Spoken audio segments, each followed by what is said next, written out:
TJ basically seriously. The value of TJ Watt is actually more valuable than a quarterback over the last few. We basically literally plugged anybody I'm from not saying Mayfield. that, but the reason why the Cowboys lost is they couldn't defend a goddamn freaking. They But they're couldn't still defend any one of the best player. teams in the NFC.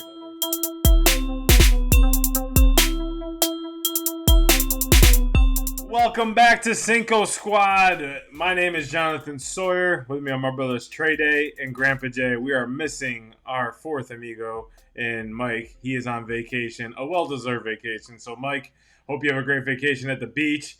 But Cinco Squad goes on. We have the NFL starting last week. What a dumb way to start the game, and that stupid freaking kickoff that I just can't stand. And I'm telling you right now, the NFL is just going down the hill. I don't care what anyone says. But we have Olympic sports still going on right now, fellas. We have Julian Alfred of St. Lucia medaling for the first time in St. Lucia's history. Congratulations, Jay, on your country's great accomplishment. That is awesome. There's a lot of firsts out there. We have Carlos Yulo with his gold medal, his first gold medal, and got a slew of things from the Philippines. You'll hear that in my rant here later.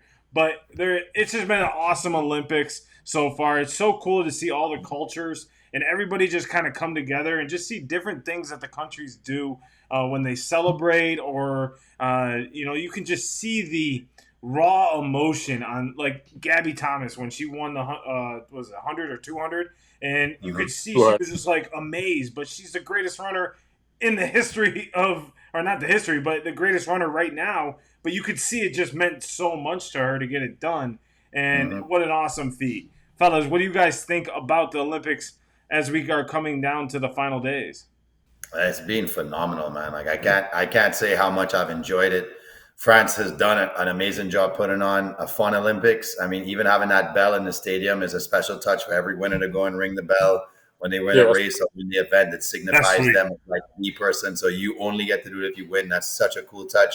But there've been some phenomenal games in so many sports. I mean, the table tennis was fantastic. We got a Carlos Alcaraz versus Novak Djokovic final, and Djokovic finally wins a gold medal in tennis and takes down Carlos. He hadn't done it for 3 finals in a row.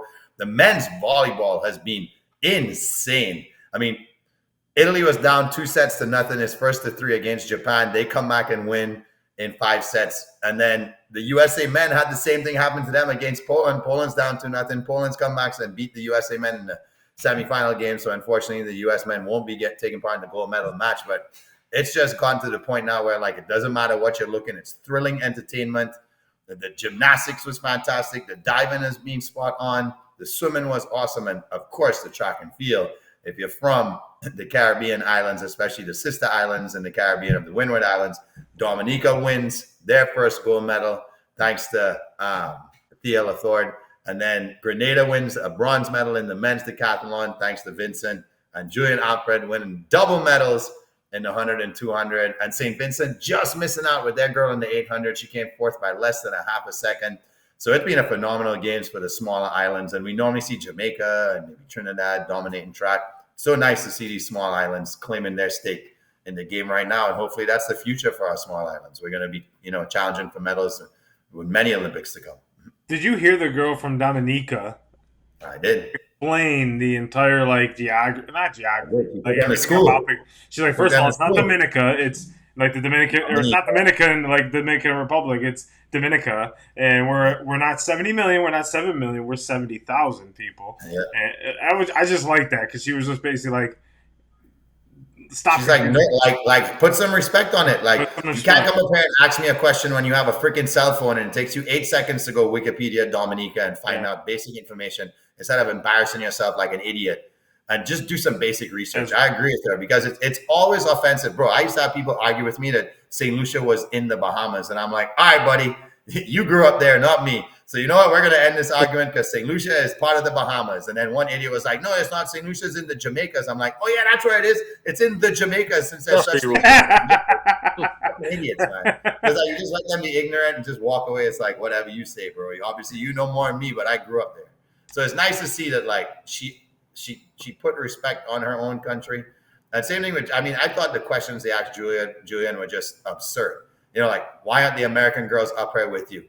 Who the fuck cares? I'm the gold medalist. Ask me questions about me winning the event. I don't care about these two girls right I now. can't handle This is what they're my moment. doing. Let me have my moment. You know what I They mean? may have press obligations. Like, yeah, and yeah, maybe they had other stuff to do. I mean, or maybe they went ahead and just said, "I'll get fined, and I don't want to be there because we don't want to be there as the runner-ups." I don't care what the move was. Let the girl have her moment. It was just so dumb. Some of the questions asked. well, it just goes back to show that like journalism is falling more and more, and allowing these journalists to kind of go in there. And I get it. I've been in those newsrooms. It is a little nerve wracking at times when you're talking to a coach, but you got to really think about your questions and think about. You don't have to ask the most intelligent questions, but ask about something that has to do with what that woman just accomplished. Exactly. Like, maybe the Americans were like, "Look, at this is big for that country. Let her have that entire stage, and that stage being the media row. Like, we'll go after her because we want to show her respect." Maybe it was that. Who knows? Why don't you ask the American people that American girls that were it? You're the first person to have a medal in the Olympics for your country. How does it feel to be that first individual? Let her go off. Let her cry. Let her do whatever. Going through you when you cross the finish line. Like, let her take us to that moment. Some of the questions are just so basic. It's like, why are you fumbling the bag right here? Because you were prepared to probably ask. They weren't prepared to talk to Julian. That's the problem. No, they aren't. They were prepared. They were prepared to talk to Sha'Carri and probably Sha'Carri Richardson. Yeah, they had prepped the whole time to go up and talk about Sha'Carri, so they weren't prepped, which is always part of. I mean, that's any of these media things. If they're not prepped, they're going to get bad questions. So then they go up and they don't know how to pronounce the country or don't even know where this country actually lies. Actually, I watched the women's 100. I was at the barbershop while it was actually happening. So like, I'm watching live. We're all watching that in the mixed 400, and a couple people are like, St. Lucie, I've never heard of it before. Where's that at? And then I'm like having to describe. I'm like, oh yeah, my homeboy is from. And I'm having to describe. I'm like, I'm actually texting them right now. And I'm like, actually, because they're like, is that about it? Is that about it? So when I start saying, oh, okay, they heard it. Okay, that makes sense. So they had no idea. But everybody, and honestly, the barbershop respect, they're like, oh, that's cool. Like, that's their first medal and all that sort of thing. So I mean, that was cool. For me, also, we're in the barbershop. We watched the mixed 400. Which the 400 used to be my race when I used to run track. So the mixed 400 day before semifinals, USA breaks the record. So everybody's like, all right, USA, they're about to just run this. And man, the USA men felt, to be honest, the men felt that they didn't have enough for lead. And all I got to say is for Mike Bowl, I mean, boy, that girl's something else. She ran one of the best 400 legs I've ever seen in my life. If that split she had, if that was a time in the open 400, it would have been the second fastest 400 ran by a woman in the history of the 400 meters. Like, she was moving. And that comeback in that last 50 was amazing. And that's just been one of the favorite parts, especially in track. If you give up too early, that's been the theme of this thing. If you give up too early, if you don't run through that line, you will lose. Noah Lyles, he sticks his chest out. He wins the 100. We watched earlier today, we watched, what was my guy, Quincy Hall. He wins the 400. He comes out of nowhere to come back and win that 400. Now, on the other hand, we get somebody like Gabby Thomas. It was wire to wire. What else do we expect from Gabby? Gabby is one of the best. She put on another gear. Yeah, she's one of the best 200 runners in the history of the 200. So I would necessarily expect that. Something else that I would say has been it's been interesting because watching the 3-on-3 basketball where people are like, the USA should be as dominant, but 3-on-3 basketball ain't 5-on-5. It's a very much different game. So the fact the US women, they came back and got their stuff together and at least medal, but they were lost out there. It's not they don't have more talent. That is a different game. Watching the 3-on-3 with the men, I think next time they're probably going to have to try to bring some NBA people. But what I actually heard Windhorst basically say was, it was hard to get NBA guys because they make you do all these loops and holes. You got to go to like 15 events to get there, so most of the NBA guys don't got time. So what I propose, if you can't get the NBA guys, there's one of two things you do. You either go get a couple guys who maybe recently retired. You said what? College kids. They're going to be off from April. They can go to all the tournaments. Yeah, that's true. So it's a couple ways. You can go to college kids. I like the idea, which I thought was cool, of going to get either guys who recently retired, such as either grabbing a couple guys out the big three, or just guys who recently retired. Somebody threw out the idea like, well, what if we went out there, you got Jamal Crawford, Lou Williams, all these guys who were just heat starters. Said, oh, y'all good shape. Y'all just NBA. Let those guys run. Yeah, they would actually ball. And they don't have to run full court. It's just a half court. You don't got to run full court. Right. It's like easier for them on their joints. And is it make it, take it? Yeah. No, it's make it, and then the other, it's live right away. So the other team grabs the ball, but they have to take it out past the 3-point line. Yeah. Oh, okay. And then there's threes are worth 2, ones are threes are worth twos are worth ones for the sake of it. If the other thing I thought was like cool we used to about play that in the street. Yeah, like you play in the street. The other thing I thought was cool too, and I don't know if they actually get this off, but as soon as the ended, Ice Cube went out and he said that he's willing to pay, put in hotels, send them to America. He was the Big Three champs to go against the Netherlands, who won the Olympic gold. I think that'd be a fun event to watch.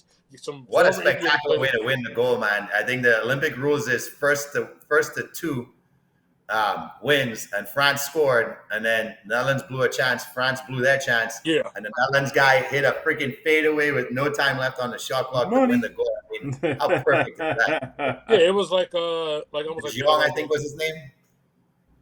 Yeah, the guy from De Jong from the Netherlands. Yeah, I know it was the Netherlands guy. I can't think of the guy's name. I've seen it. I think the biggest thing is just getting hot. If you're cold. If you come out the gates cold in that, it's not like you don't have room like in an NBA game or in the 5-on-5 to be cold. Like if you don't come out the gate, the other team is just gonna sit there and like if you're missing and the other team is just hitting shots. The game. I mean, we've all been there. I mean, obviously not at that length, but we've all played 20 up to 21, and it's like sometimes your shot's not falling, and if it's not falling that day, you don't have another quarter or sit on the bench for a little bit and then come back on. It's like, okay, we got to go. Like, come on. That's what happened to Lithuania in the semis. They couldn't hit shit, and the Netherlands just up by 2, up by 4, up by 6. Speaking of Netherlands and speaking of Femke, today, 400-meter hurdles, the showdown of all showdowns. You got Femke versus Sydney.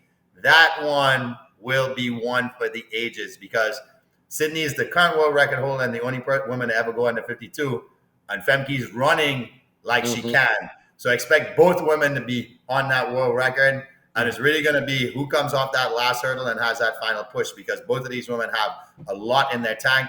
They're both at the top of their game right now. I would not be surprised if we see close to a tie or a race that's within 1 or 2 100s. Yes, and I mean, you know, a lot of I haven't really been able to catch up on anything, but there's one specific sport that I want to shout out, and that's the one I watch the most, and that's the golf. Shout out to Mr. Scotty Dominant Scheffler for shooting a 62 on Sunday to come back, the largest comeback in I think a Sunday round in the Olympics and in general, to shoot a 62 course record and win gold medal. I mean, that's just something awesome. I mean, what else do you expect? That should have been my lock of the week. I mean, it's great. I mean, it was plus 6,000. It was plus 6,000 going in there, and it's like, holy shit! I've never seen it that high for him. And but the biggest thing I want to point out is like to show how much this means to these guys is that they don't get paid for this. It's not like you get first, second, or third, right? You know, they get prizes in a pool. It's like you saw the raw emotion of him. I mean, look at what he's run: the Masters. He's won 8 tournaments this year, including the Olympics now, and it's just the emotions flood out, right? So it was just cool to see those emotions and everything. Unfortunately, I think Tom Kim was needed to medal. He's one of the young and upcoming golfers. He's 22 years old, and now he has to, I believe, and I don't quote me wrong if I'm wrong, but I think he now has to enter into the Korean military because he didn't make a medal. South Korean military. It sucks. I mean, I don't know their policy or anything like that. I just think that's a little ridiculous. But the guy's been in America for how many years? Everybody has to do it, bro. Every male has to go into the military. That's there. You gotta remember, even though it's like BTS type, bro. Remember who their neighbor is to the north. They need their men to be on point, know how to go to battle But he doesn't live in Korea. That's the thing. He never. I think he was born in America, though. I think that's. It don't matter. Yeah. Yeah, I just think that's strange. A lot of American-born Jewish families, their kids have to go over to Israel and do 18 months or whatever the time is as well. And that's crazy. I never. Yeah, I mean, that's the culture. I'm not gonna. I mean, that's the culture. That's what they do. I'm not gonna knock the culture. I felt bad for him because he finished 4th, and that would have if he would have finished 3rd, he would have been exempt from that. So he finished one off. He still might have wanted to go. I mean, because that's the culture. Those are. He may have. Oh no, he did not want to go. He was crying. I don't know because Yeah, I guess I looked at like a couple weeks ago. We talked about like Pat Tillman, like he didn't have to go, but some people just want to do this. He was crying when he was signing scorecard. Like you saw him like Yes, I don't know this. Like he was like you could tell like after the round he was trying to be happy for Scotty, but he was just sitting there like this, like really contemplating because he's like, if you watch the Netflix series on the golfers, he's this season's and it's. I wouldn't say he's a softie, but he's not. He doesn't seem like that. He doesn't. When you watch it, you're like, that guy military doesn't seem like. What? Wait a couple of years to see if he's a softie when he get out that. He got the service. Fucker on Cinco Squad called me a softie, but Mike can turn his golf club into a shotgun like that. It's gonna be a whole different man in a couple of years. St. Lucia, we love. My island home is on the map thanks to Miss Julian Alfred coming through in the 2024 Paris Olympics. In the most anticipated 100 meters on both the men's and women's side in a very long time because it was a huge question mark as who was going to come through. The men's delivered and they actually tied, and that was a phenomenal race. But on the women's side, it was St. Lucia's Julian Alfred taking control of the race from the get-go and bringing St. Lucia their very first Olympic medal in none other than the women's 100-meter. And that was gold, baby. We're talking about gold in the women's 100. And what does she do? She backs that up with a silver medal in the 200. In fact, she would have been the first woman in 24 years to win both races. Unfortunately, that was wiped out when Marion Jones did it. And we all know why. We won't go there. But Julian did her thing. I am beyond proud as a St. Lucian former Olympian, and as a St. Lucian that really tries to champion youth development and youth sports, and what this wonderful accomplishment means, not just for our island, but all the small islands in the Caribbean. In fact, we had multiple small islands stepping up to win medals at this year's Olympics, and one of our other sister islands came up just short and came fourth. We had swimmers who hailed from the island of Trinidad swimming for Canada winning medals, despite the fact that they trained and lived in Canada, that they grew up in the Caribbean. So it's been a phenomenal games for the Caribbean thus far. And for my country, it has been by far the most amazing Olympics ever. And I just feel an immense amount of pride because those of us that came before were really hoping this moment would come sometime soon. And it's arrived, and St. Lucia's on the map. And Julian Alfred, you are absolutely phenomenal. Let's go, St. Lucia. Let's go. I want to shout out, the NFL Hall of Fame class of 2024. Cool weekend. I think it was raining a lot, but, it looked like a sweet weekend. Dwight Freeney of Syracuse and Indianapolis Colts, Arizona Cardinals. Forgot other teams that he played for, but, it was shout out to those guys for making their Hall of Fame. There's a lot for the NFL. Someone we spoke about last week in our matchup with Andre Johnson, or 2 weeks ago. Andre Johnson. Yeah, Andre Johnson. Yeah. There's a lot. There's a lot of guys. There's a lot of people that go in per year. Is it just me, or do you feel that way too?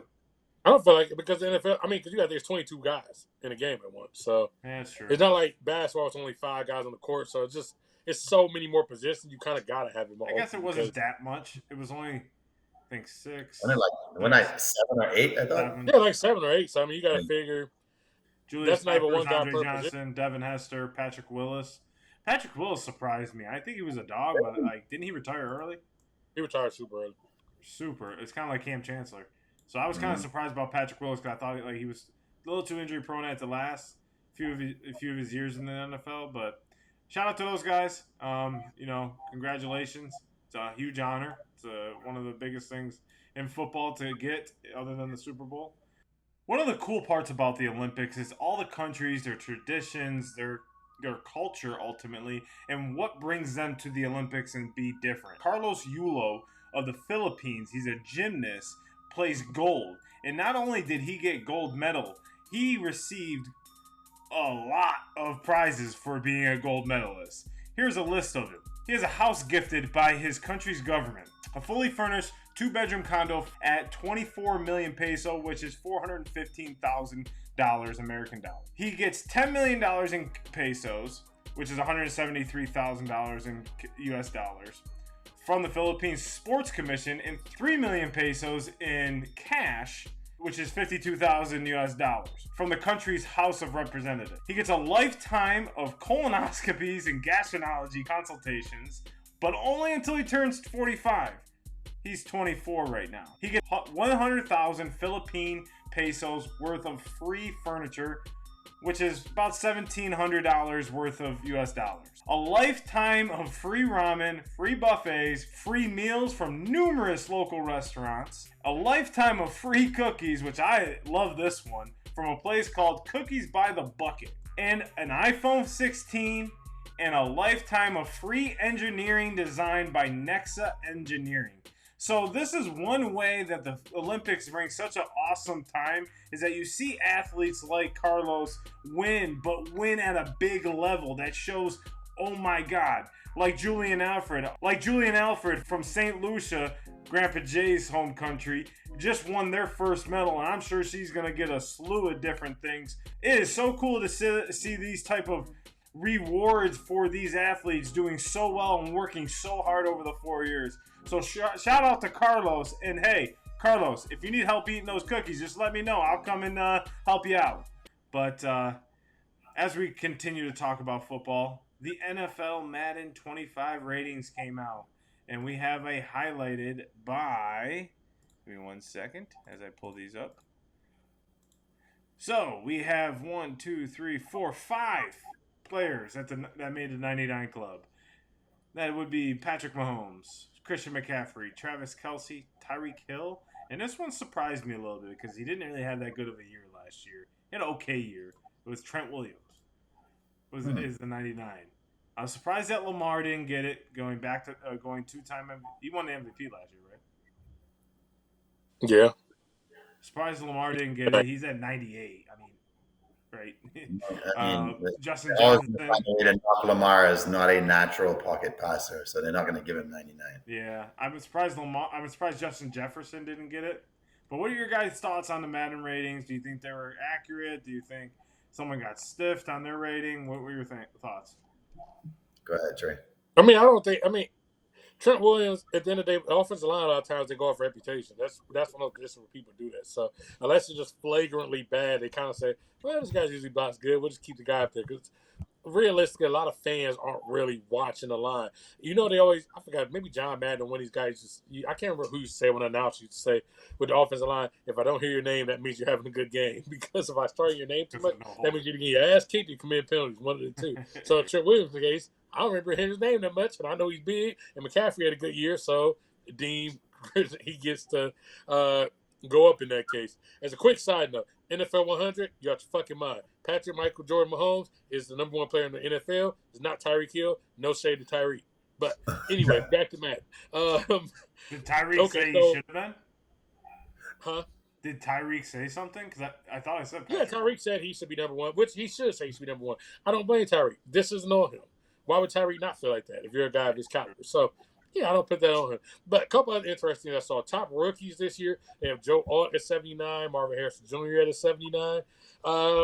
The AFC North is going to be a slaughter fest. We'll get more into this in a couple weeks. But the Madden ratings kind of give you a preview of that. Of the top offenses, the Bengals and Ravens are both two of the top five. When you go to the top defenses, they have the Ravens, Steelers, and Browns are all three of the top five defenses in Madden ratings. When you look at the overall, you have the Ravens also in the top five. So, like, the AFC North is all over the top five. So, it's going to be a slaughter fest out there in the AFC North this year. It was one of my big things that I already knew, but it just kind of reminded me of, like, oh, yeah, that's a lot of high-rated players that are going to be out there.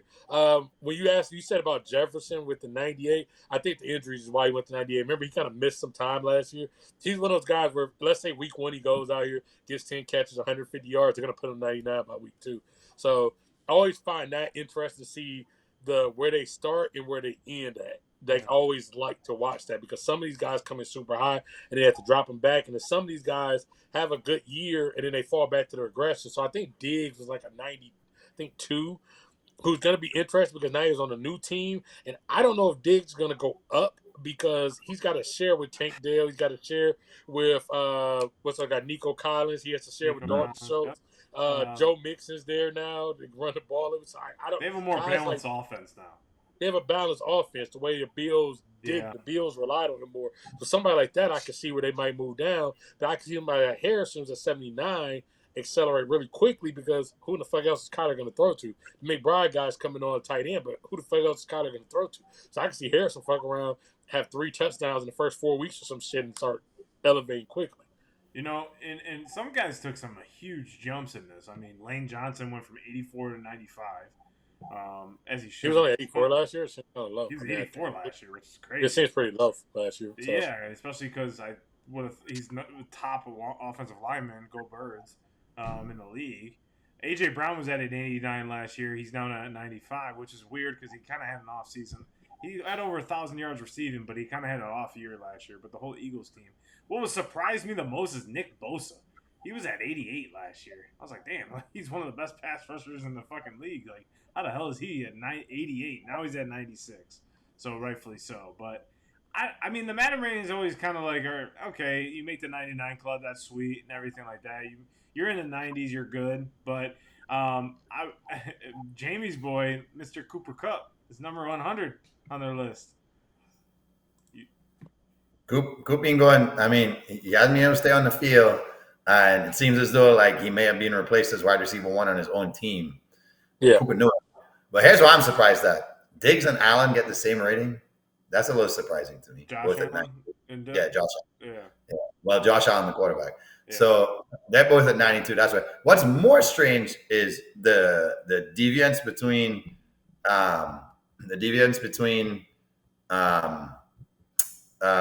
Trevon Diggs and Sauce Gardner, 89 and 97. I mean, I know Sauce is really good, but I think when Diggs has been on the field, he's been a more impactful player where he's forced more takeaways.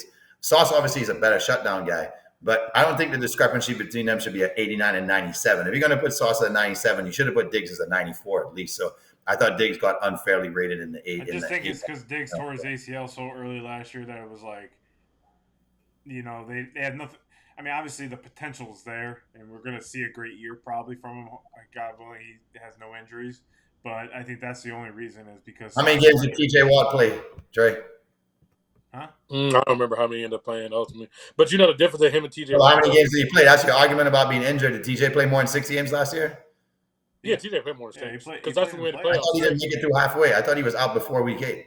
No. Yeah, but then he came back, and that's when we started winning again, which is the argument for him because he swings. The Right. Steelers' record with him is significantly over 500, under 500 without him over the last 5 years.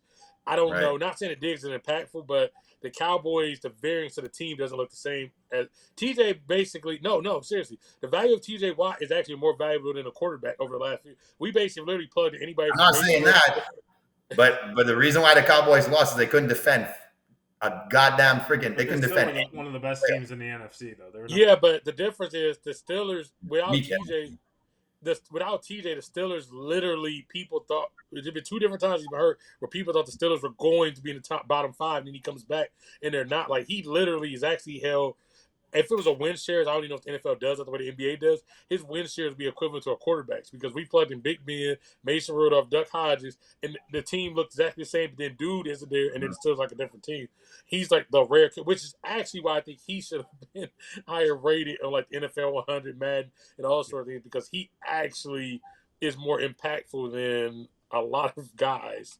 And not that many people are rated higher than him, but. It's funny how they rate them. Like, who's rating them? It's like who's really rating these guys, right? Like who's are you guys surprised that Nick Chubb is the top-rated running back? Yes, because a lot of our logic we talked about before. Sorry, after McCaffrey. I mean. Oh, okay. But a lot of our logic is what we talked about was okay, but this guy was hurt last year. This guy was hurt, so like that guy gets hurt, has a catastrophic looking injury. I'm not saying Nick Chubb can't be good next year. I just can't see him coming back to look like that Nick Chubb. Now, hey, maybe he's still top 5-7, but to think he's going to look exactly like that, I mean, I just don't. And that's not, like I said, by no means that shade. It just usually doesn't work that way, especially the first year after usually takes a minute to kick. Remember last year, Breece Hall, how it took a minute. Then last year, finally, Breece Hall looks like himself later. It takes a minute when you have a catastrophic injury like that before you look like yourself. So, yeah, I was surprised. I was surprised he's so high because he's had 3 major injuries. One in college, Yeah, 2 in the multiple. NFL. Like 3 major to his knees. Like, I'm sorry, but I don't see him having a successful year. I mean, I hope he has a healthy year. But as we continue to grow the season, these injuries are going to come more and more. I mean, now we're seeing even more injuries happen. Look at Puka Nakua. Look at Justin Herbert, plantar fasciitis. Now he's and I looked that up. That's a 3 to 12 month recovery time, and it just depends on pain tolerance. And right It's now a he's a pain walking tolerance. boot. What? Yeah, that's also a pain tolerance injury. And that's a pain tolerance injury, depending on what you So can and can't take and rest. it sucks. I mean, it sucks right now for like as they keep extending the seasons. You know, these guys, value kind of goes down and down other than the quarterback. I mean, Tua got his money, so he's going to. But George Kittle, seeing him jump to, I think he's the number 1 tight end. No, Travis Kelce. No, Kelsey 99. Yeah. But see, it's rightfully so. Kittle should have been number 2 behind Travis. I mean, was pretty much bailed out the Niners a lot last year. If you go back and watch some of their games, like him being open over the middle, I mean, him running good routes, being able to. Was he over Andrews? I'm asking. I don't remember the rating. No, Andrews is part of the year, but I still think Hockey Hawk and Andrews probably. I would argue that the two of them would contest for me, at least if we're talking Andrews about is 32. Yeah. 32? You mean 92? No, he's number 32 on the list. He's 94. Oh, you're talking about the NFL 100 list. Okay. Yeah, I'm looking at the 100 list. Sorry. Yeah. Yeah, I thought you were talking about his Madden rating. But either way, Andrews still, to me, has something to possibly say about that. Because, again, Andrews, it is no shade to Kittle. The 49ers, whether it's been Debo, when they used to have Brandon Ayuk before he went to Steelers. Oh, I'm sorry. Let me not forecast 48 hours from now. I'm forecasting the future. But no, in all seriousness, the 49ers, and not that he doesn't mean as much, Andrews, literally just by nature of the way that offense is, whether it's blocking, he's a Mars bailout. Kittle, when he goes down, they kind of figure, okay, we got Debo, we got McCaffrey, we can kind of get creative. The Ravens without would being the guy who, because all the others, they just act as decoys for him and then play action to Kittle down the middle, wide open. One guy that I'm surprised is and it's partly by nature of the team. They just have more weapons around. Kittle can get away with not doing as much. Andrews, if he doesn't do as much, there's way more of a void on the team just by nature. And it's not saying that if same thing with one guy I thought that kind of got chipped a little bit was Amon-Ra St. Brown. I mean, the kid had like 1,500 yards last year receiving. He went off for the Lions.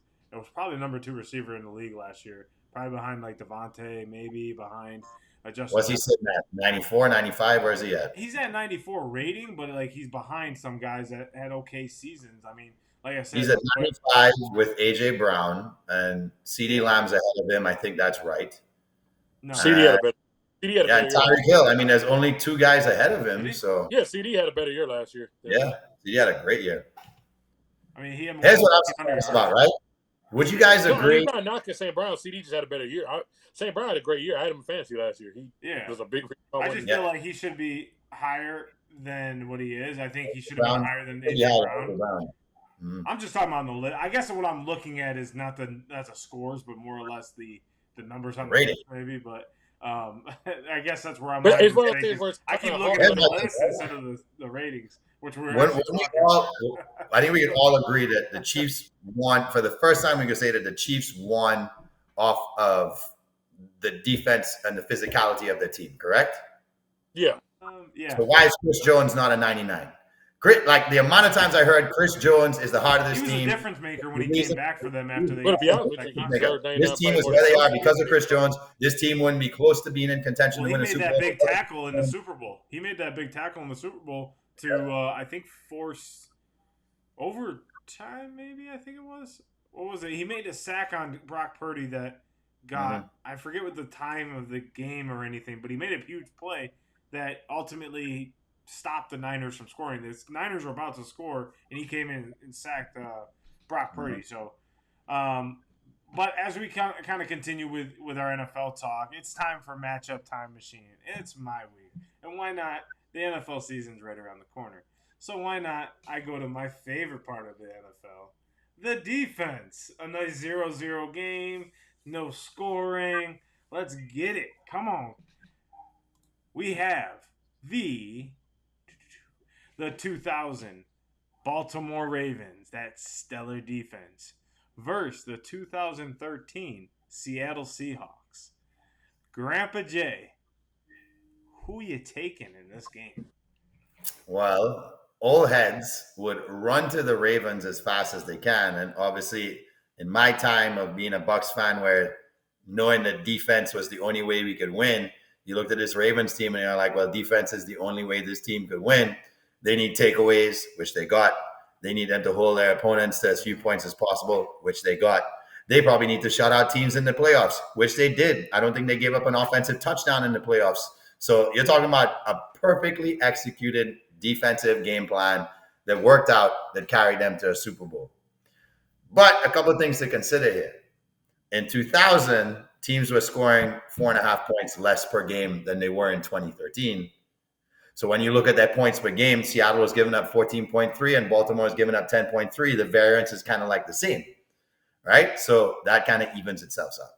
Yes, Baltimore had more takeaways than Seattle, but it's because their defense was on the field a lot more than Seattle's defense, because their offense couldn't pick up first downs like Seattle was. So the defense had more opportunities for takeovers. Still means they have to execute well. So that team was the best team at takeaways, hands down, of any team that I can remember watching. But then the one factor that you really take into account is, at least for me, is that when you compare them to the best offenses that they played that year, overall Seattle did better against those teams. And they proved it because in the Super Bowl, they held at the time, and now we know maybe afterwards they've been better teams, the best offensive team ever, which was that Broncos team in 2013, to 8 points in the Super Bowl. I'm talking about Peyton Manning not being able to do shit in a Super Bowl compared to Kerry Collins not being able to do shit against a great Ravens team. Hey, Kerry, good. Yeah, Kerry Collins, right? So while I obviously think most people are going to run to the Ravens and be like, it has to be the Ravens, I think this matchup is so much closer than people think when you really look into the different eras and how you break it down. You have one defense that was all about shutting down the pass, and that was Seattle. And you have one defense that was all about shutting down the run. And obviously, Baltimore set more records that year. I think least amount of points scored. I think they also set a record in most takeaways at 49. I can't remember what the number was, but it was a tremendous amount of takeaways. So setting records would say, okay, well, that's a glaring sign that they should be the all-out favorites here. But I think I'm going to lean towards Seattle. And a lot of it has to do because of the success the following year as well, where the most bonehead play ever called in Super Bowl history cost them from being able to go back-to-back because a team came back and did it even better the year after. So because of that, and because I feel like the team could have stopped anybody, nobody could pass against them, which made it easier and more predictable for them to defend against the run. I think same thing with the Ravens. Nobody wanted to pass on the Ravens. The thing that's weird about the Ravens team is they didn't have that many sacks as a team.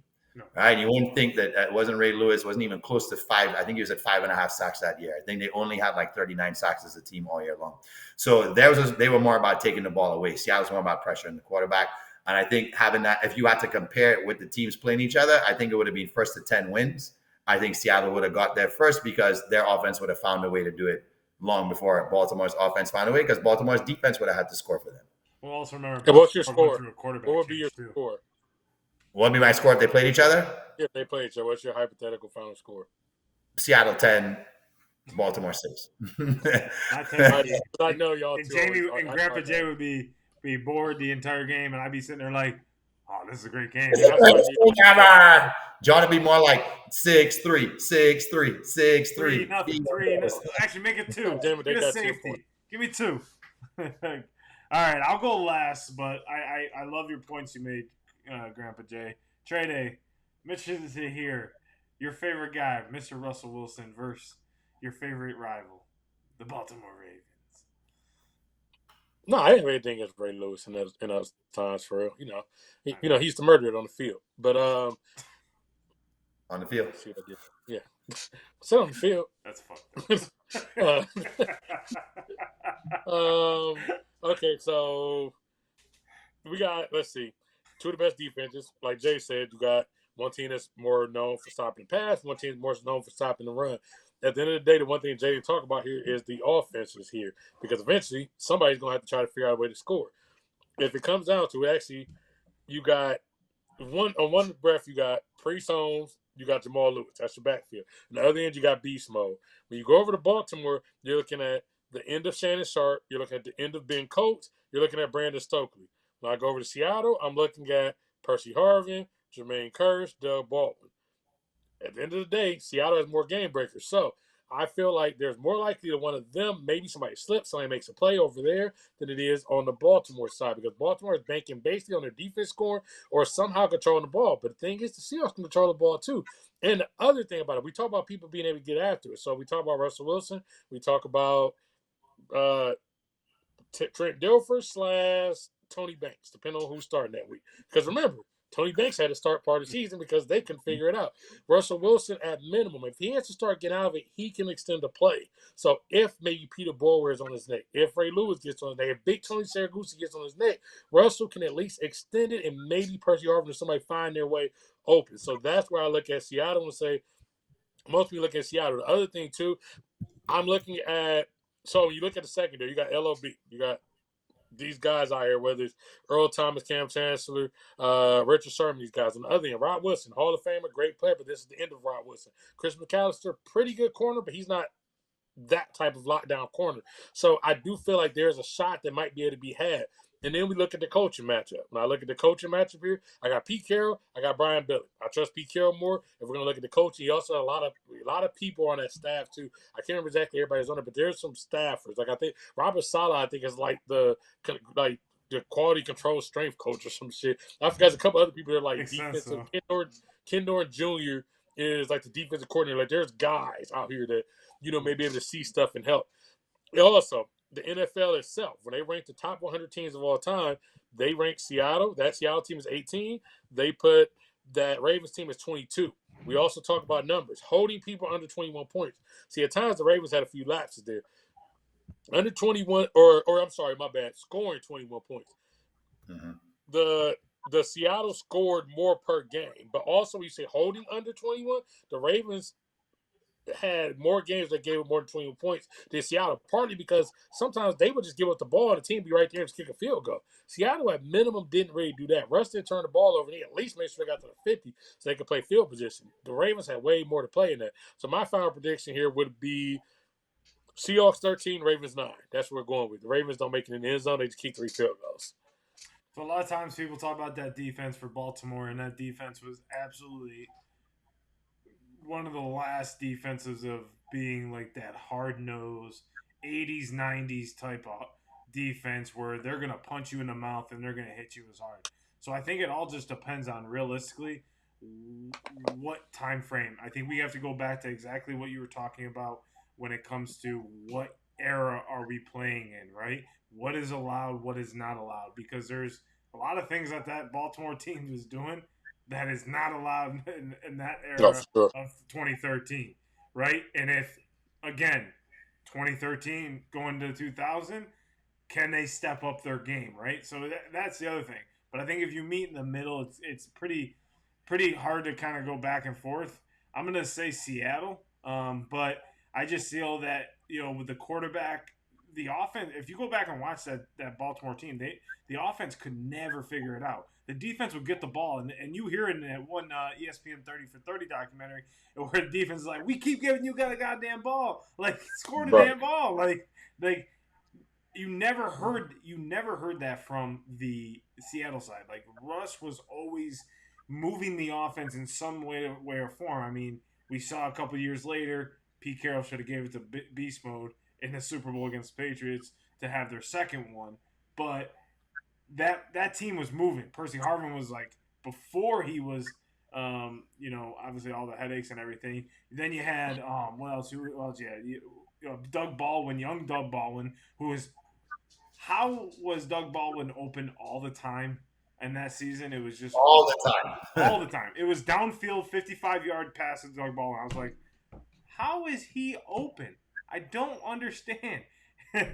So, and here's one stat that I thought was very interesting, is that 2000 Baltimore team intercepted 23 passes and allowed 11 touchdowns versus the 2013 Seattle Seahawks intercepted 28 times the opponent and allowed 16 touchdowns, right? So, I mean, I got to go with my gut on this and say Seattle. I'm saying Seattle. You're going to be surprised, Grandpa J. Seattle 17, Baltimore 3. Wow. I don't feel like that. I don't feel like Trent Dilfer can be able to make the mistakes, and I feel like there's going to be at least 2 defensive touchdowns because the offensive side of the ball. Yes, you had Shannon Sharp, but Shannon Sharp was exactly what Trey said. A little older, didn't have the speed that he had. He was still diesel, but he didn't have the speed that he had. But I have to go with that. I was going to pick with Uncle Shay on his show, going to talk about where Julian Alford was born, saying she was born in Jamaica. Where the hell did he get that from? Uncle Shannon, I know you're going to see this. We love you as a player. We love you most of the time. But when you get your facts wrong like that, and you don't want to give Jack her jacket, and you're trying to take away from the glory of my beautiful island, talking about where she was born, get over yourself, bro. Born and raised in St. Lucia, my guy. Next time, let me come on your show to set you straight, bro. Yeah. Quick thing. Okay, right so up to him and be like, "My bad. No, you're good. You're good." So you talk about like errors and what team. This comes up in any of these type of matchups and errors. Is it easier? And I have my opinion on this, but is it easier to take one of these old teams and put them in a new era, or put the new team in the old era? Because for me, I think it's easier to take a new team and have them adjust to the old play than the other way. Because look how many times we have these defensive players who are like, I don't know what to do. I can't adjust. So you're talking about the extreme of like putting Ray Lewis and telling him, no, you got to pull up with this guy in the middle when he's coming across. And they don't know how to do the other way around, you're telling Wagner, hey, just fucking hit him as hard as you can. And hit him. He's like, wait, so I don't have to pull up. So you're saying the old era? He doesn't have to pull up. You're saying the old era playing in the new age would have a much harder time adjusting. Easier to take an old era and put them in the new, or a new era in the old? Because Ray Lewis retired like when Wagner, perfect timing, because he would not last. Terrell Suggs retired at the perfect time. Obviously, they were older, but it would be so difficult for these guys to tone it down. That's just not who they were. That's why they're Hall of Famers. That's why you see these guys in the Hall of Fame. And even on the offensive side, they were doing stuff that was like illegal. They were grabbing onto the jersey for grabbing the face. Yeah, like there was a lot of stuff, and obviously there's some stuff in the game of football right now that is really ridiculous. And I get it. At the end of the day, it's football, and I need everyone to realize that this is exactly, Bubba. It's football. At the end of the day, this is football. When I signed that waiver. And on that waiver, when I was in high school and playing it every single time, so you could be seriously hurt, you could die, there's all those stipulations because it's a contact sport. And I'm so tired of hearing about like all this. I agree with the targeting. Targeting is something, but like when you look at football, like it's just not the same anymore. And I feel like those older guys are gonna feel the same way, where it's like Ray Lewis is gonna have so many fines, he's not gonna have a paycheck anymore. Because he's just going to hit people as hard as he possibly can and be like, shit. Like, that's I don't think those guys can pull like, Vontaze Burfict, he could never play. I mean, he was also cheap shot a lot of times. So, but unfortunately for Terrell Suggs, since you brought him up, we still have to, there's the fine line of the debate is right now he's going to be facing a grand jury on some assault and altercation charges as well with having a deadly weapon outside of a Starbucks. And you always wonder, well, is this part of them playing the game in a way where, now they have brain injuries that are causing them to do irrational shit at a time in their life where they should be enjoying their retirement, right? Now we've seen it too often and too many times within players of that generation and players before that generation who has even more hard knocks. And, sucks for him that if that's what he's going through, it's more of a mental disorder than it is disorderly conduct, and he's going to have to face the consequences of the law, regardless of what's happening to him from a mental health standpoint. He still has to face the consequences of it. But, it keeps leaving us to wonder, like, yes, we missed the game the way it was, but we have to keep looking at these not one-offs. How many times is this going to happen where we're like, this has obviously altered their lives? Yeah, and it's hard to turn it off though in sports and any type of thing. Because if you notice, you have a lot of arrests of boxers and things like that. Because it's always going to be hard to turn. You're telling people to go profess to be a gladiator, and this is why they make the money they do, why they're famous, and you're telling them to go turn off in their regular life. It is hard for some of these guys to go out and turn this off because that is what they do. Literally, in some of these guys' cases, from 6 until 40, and now you're like, all right, now just go get a nice tie and sit behind the desk and relax. They're like, dog, I didn't never do this in my life. But did they have really good mentors, Trey? You don't think those mentors are teaching them how to separate the game from life? I think some of these guys mentally cannot do that. I think some of these guys are batshit crazy out of their mind because the truth is, and I've even heard some NFL guys say, you don't think we're a little bit crazy? Who in the fuck wants to go here for fun and basically get in car crashes for 3 hours every Sunday? Like, that's something a little bit off. And I'm saying this as somebody who played football.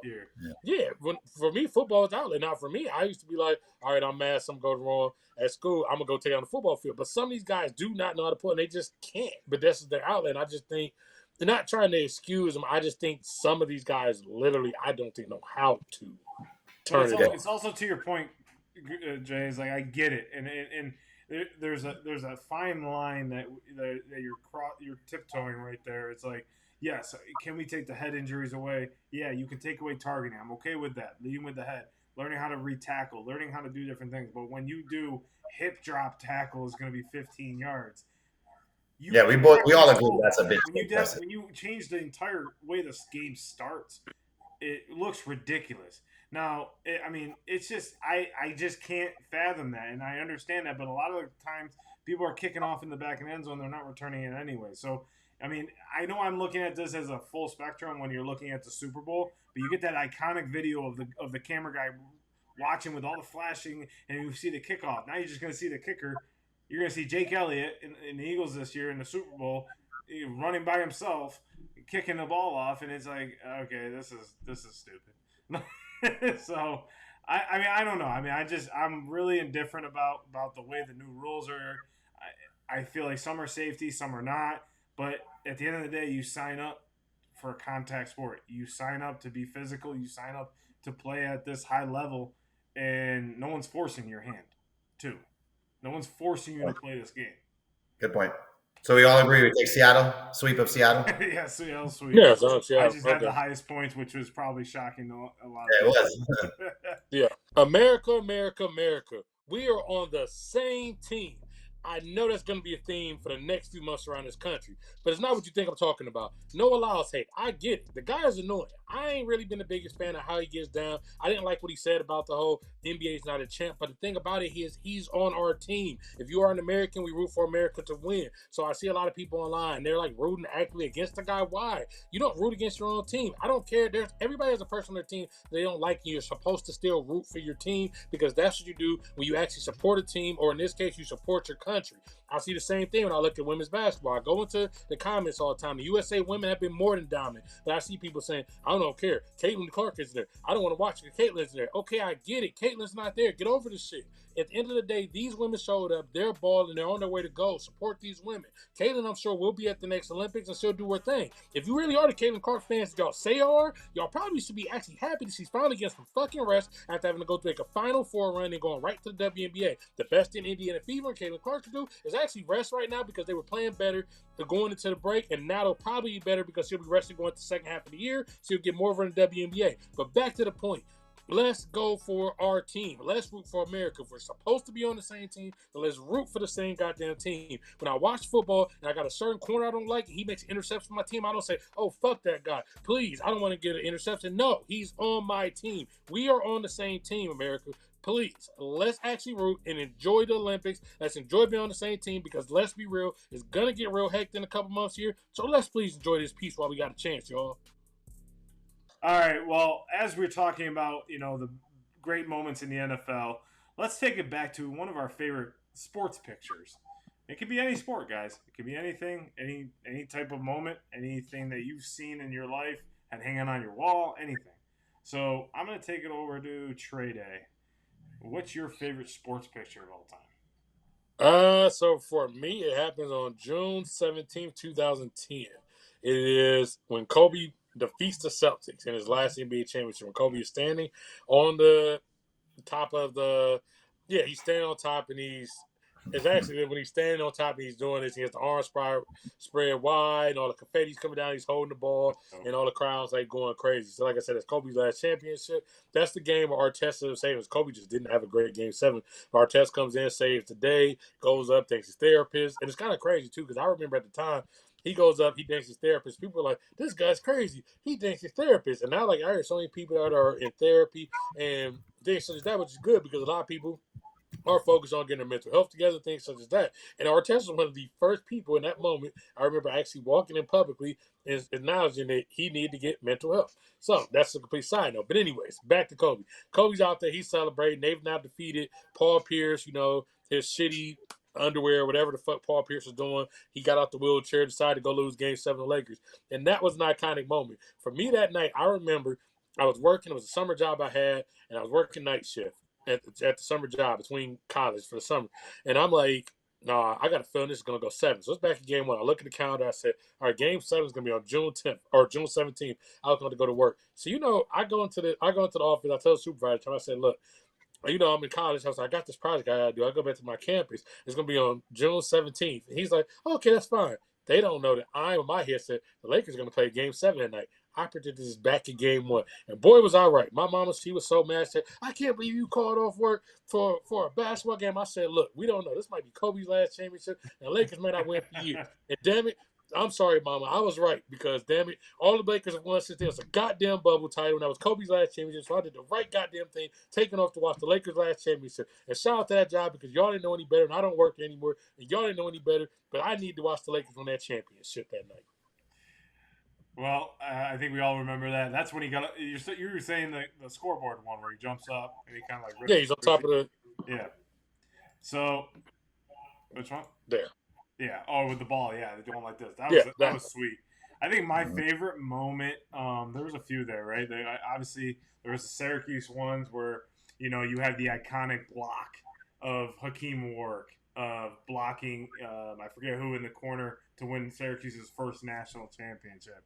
And I always remember that picture. But the one that stuck out to me the most is October 13, 2001 in the ALDS where the Yankees were playing the Oakland Athletics in Oakland. I know you're about to say that. And our captain at the time, Derek Jeter, runs across the field, pretty much focuses on the play pretty much to a T, knew where he was, and flips it to Jorge, who gets out Jeremy Giambi at home and clinches, and basically is like clinches the series at that point because that was like such an iconic moment in that series that moved the Yankees forward. They were not playing good at all, and Oakland was dominating the Yankees. And it was just so incredible to see. I mean, you just see the athleticism. I mean, he came all the way from shortstop and ran all the way to the first, pretty much home plate first baseline, and caught it, flipped, Jorge tagged, and it just sits in my mind. I can remember sitting there with my mom and dad. We were watching it, and I jumped up. I was like, holy fuck, he got him. He got him. My mom's like, no, he didn't. Yes, he did. So, and I don't know if he actually, I mean, we go back to the replay. There was no replay then, so it would have been very hard to call him safe. But it was just such an iconic moment that I remember sitting with my family watching it. We thought it was safe. It came back to being out, and it was just I'm getting goosebumps thinking about sitting on the couch in Syracuse just watching it. I didn't genuinely appreciate that play as much until years later, as I was an adult and really I understood baseball then, but as I was older and saw it again, I was like, okay. I mean, honestly, as much as the athletics, and I give them credit for that, a lot of people, I think, could make the athletic play. It was the IQ of that play is where I think was the separation. I don't think most people's IQ would have known to go do that. I do think enough athletes could have walked in and if told, hey, you should run and go get there, they would have made it. But who on a whim like that would have known this is the right play at this moment? And and ultimately, he didn't start running until the ball was thrown, and he knew it was going over. So what player is sitting there watching the ball and just sitting there with their hand in their pocket and not reacting? And that's just the type of player that he was. So I agree with you 100%. And for him to say, like, oh, I was the third cutoff man, like that's where I was supposed to be. I was actually late. He actually admits he was late to getting to that spot, so because he was supposed to be there. So, which was kind of funny. So, Grandpa J, what do you got? Well, mine is, I wish it was really his last shot ever in his career, was the iconic Jordan pose hold. Yeah. Especially when they did it with him. He was the only person that was colored, and they black and white everything around him. Yeah. That's such a beautiful way to capture that moment Thank you, Byron Scott, for playing too high on Jordan so you could push off of you with the left hand and step back and have that. Just, I don't think it got any better than that, because I wish that was how he left the game. It would have been such a signature perfect. This was his last shot. It won them their 6th title. It was a second three-peat. He left on the high horse. He should have done the John Elway thing and just ride out with the trophy in his hand and smoking 10 cigars. And remember that the last thing he ever did was drain a game winner. And I think that would have probably carried his legacy over with a little more pizzazz than trying to remember what iconic moments he had in a Wizards uniform. But needless to say, we'll focus on that moment in his career where everybody knew it was going in. If you hated Jordan, even though you were praying for that shot not to go in, especially as a Utah Jazz fan, every Utah Jazz fan knew when that ball went up and it was in Utah that it was going down. And that was the end of Utah forever in terms of ever winning an NBA championship. And unfortunately, the Bulls haven't won one since either. But such an incredible moment for the guy considered to be not just the greatest basketball player ever, but the greatest athlete of all time, to have maybe gone off on that being his final moment in the NBA. But so iconic, that moment. I mean, cameras going off everywhere, every player ball watching it all at the same time. Just a beautiful moment in sports history. I remember I had on my wall the dunk contest, the free throw line, where he jumped up in that iconic poster that I think all of us had. I think it was just, if you were a boy when you're in the 90s, you got to, whether your family. I feel like every house I went to, like as a kid, every one of my friends had that same poster. It was like the one where it basically became the jump man at that point. Jump man already was there. Sultans of Slam that had like all the great slam dunkers of all time. Yeah. So it even went back. It had Moses Malone on it, Sean Kemp, Jordan Dominique. Like, it was just like a smorgasbord. And I think the middle one might have been the Jordan free throw line picture, like you said. It's just an iconic one that I think we had as a kid. I mean, there's so many moments in my life that I just remember. I'm like, it's like I don't really remember the game, but I remember the flashpoint. I'm so surprised you didn't go with the Tiger. Ball stops right on the Nike symbol, and then you see him pumping the fist. I mean, that was such an iconic shot of him pumping it. Sweet. That was sweet. Crazy. My first initial one, my first one was Jeter. My second one was Hakeem Warwick, because that just replays in my head. I mean, again, sitting on the couch with my mom, my dad. My dad's been watching Syracuse basketball his entire life. My mom has too. My grandmother was there. And, like, we're watching the 03 National Championship, and you just see, like, them watch years of, like, heartbreak. And remember, in 97, they lost to Indiana, so it was not too long ago that they just lost. And then watching Hakeem Warwick blocking in the corner, I was like, they did it. Like, they won. Like, holy shit. Like, they won, and that year, I think the Yankees went to the World Series and ended up losing, but it was just like a great time to be a sports fan for myself at that time. But yeah, I mean, the Tiger, there were so many damn Tiger moments, dude. So many damn Tiger moments. I mean, but that fist pump was probably the most enigmatic moment of his career. What people don't understand on that shot is that was for par. Yep. He duffed his second shot on 16, and he needed that to win the Masters, because then he would have went to a playoff hole if he didn't make that. Well, not if he doesn't. That was the 17th, wasn't it? That was on the 18th or 16th. Yeah, it was 16, and he duffed, basically putted his first shot, and that's what it was like. Oh shit, he's gonna lose the Masters. What the fuck? What are you doing? And I remember that too. That was crazy. The Kobe moments were like, it was like watching Jordan as a kid. It was like watching Jordan it felt like Jordan took all his talents and was like, here, like you watch Space Jam at that time where like they touch the ball. I feel like Jordan went to Kobe's house and was like, here you go. And Kobe did that, and then like in 99 we saw the repeat. Like, that's what I was like, holy shit, is that Michael Jordan? And I was like, that's what I felt with Kobe. He was always like, it's like, damn, like, is this dude like, is Michael like under the bench like, hey, make sure you hit a game-winning three over here? It's like, I felt like, yeah, I was like, this is incredible. Like, Kobe was just so incredible. So, all great moments. Let us know in the comments what you guys think is your greatest moment that you can't get out of your head. But, fellas, I think it's time that we get to our favorite game. Won't be the same without Mikey, but I think we have to get to Stomp the squad.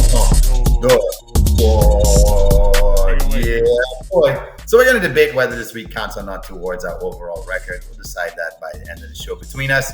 But have some fun and play along with us. Don't cheat. Don't use your phone or laptop here. You get +2 if you get the question right, -2 if you get it wrong. And go ahead and comment and let us know whether you beat us this week, because we want to know if you are that good at sports trivia. So this week, I'll go ahead and I will do the honors of asking the first question, gentlemen. Ooh. So I will take it away. And in lieu of the Olympics, we'll just keep with that spirit here. U.S. women once again make it to the medal round in basketball. Can you tell me how many consecutive medal rounds they have now qualified for? Is it 6, 7, 8, or 9? So that would be how many Olympics in a row have the U.S. women's basketball team qualified for at least the medal round, which means they made it to the semifinals? Is it 8. 6, 7, 8, or 9? 8. 7 and 8. Correct answer, gentlemen, is 8. The last time they lost the game, I was -2 by accident. 1992. I almost gave Trey -2. So Trey, we got it. We got to get Trey. If he wins this week, he's the winner. Well, you better stump his ass then. Let's go. I tried. Turn? Okay, so I have a pretty good one. So since I've been bitching and complaining for about a week now, and everyone's tired of me about a week ago. About the kickoff, 4 teams are tied at the top for most kickoff returns for a touchdown. Which team was the last to do it? So 4 teams tied at the top for kickoff returns. Was it the 94 Lions, the 1970 Bears, the 2007 Texans, or the 2010 Seahawks? 2007 Texans. TreyDay. Who was the last team to do it? There's 4 teams tied at the top. For most kickoffs return for a touchdown in a season. Okay. Who was the last to do it? Yes. Wouldn't it be the team that's the most recent? You gave us the years of the team. That's why I'm confused. Will it? I mean, there's 4 teams tied, so will it be? I'm confused by this question because I'm saying the 2000. What are you confused about? Because the team who did it in 2010 would be the last team to do it. No, I'm not saying these are the 4 teams. Okay, so you're just throwing out. Like, these don't have to be the 4 teams. They could, but... Okay, run it one more time. 94 Lions, 1970 Bears, 2007 Texans, and 2010 Seahawks. 2007 Texans. We're in the same boat. Successfully stumped. What, Trey? I said we're in the same boat. Well, I'm glad you guys are in the same boat because I have not stumped either of you, and Grandpa J keeps it alive with TreyDay with 4, and I am out. So TreyDay has to stump Grandpa J to go to the tiebreaker.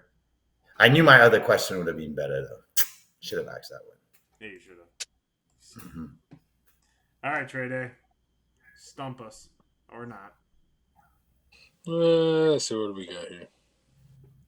Okay, so Quincy Holiday won the 400-meter men's Olympics gold. Of the top 10 times ran in the men's 400 Olympics men's, let me say this again. Of the top 10 times ran in the men's 400 in Olympics history, how many times were ran by an American man? 4, 6, 8, or 10? Could you repeat the question? 8. Of the top 10 times ran in the men's 400 in Olympic history, how many were ran by an American man? 4, 6, 8, or 10? 8. And I know it's not 10 because a South African has the Olympic record. Okay, so Jamie's going 8. John, I didn't get yours. Oh, 6. Is that an answer? And John's going 6. Please don't be 6. Looks like today, fellas, we have overtime. Yes! I have the question ready. I have it ready. So, of those 2007 Texans, how many touchdowns did they have? How many kickoff returns for touchdowns? Kickoff return touchdowns did they have in that season? Wow. 4. 3. I was already gonna say 3. I was under. I promise I was gonna say 3. Grandpa J, what'd you say? 4. 3.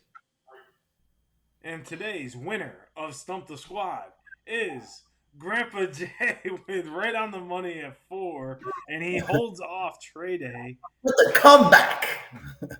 It is the 2007 Texans, the 1994 Lions, the 1970 Bears, and the 1967 Packers. So 4 teams are those. So there was those 2 teams in my answer, Jay, but I said who's the last to do it. So the 2010 Seahawks had 3, to give you an idea. So I'll throw it out. We'll just do a bonus here for Mikey. Let me see if you guys will get this right. So we spoke Seahawks and Ravens defense. They both had numerous games where they held their opponents under 10 points, including the playoffs.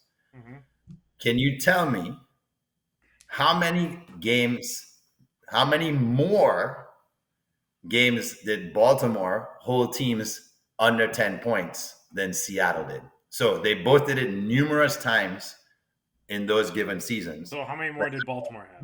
How many more times did the Ravens defense hold teams under 10 points compared to Seattle? Was it 3, 4, 5, or 6 times? 3. 4. It is 5. Baltimore did it 12 times, and Seattle did it 7 times.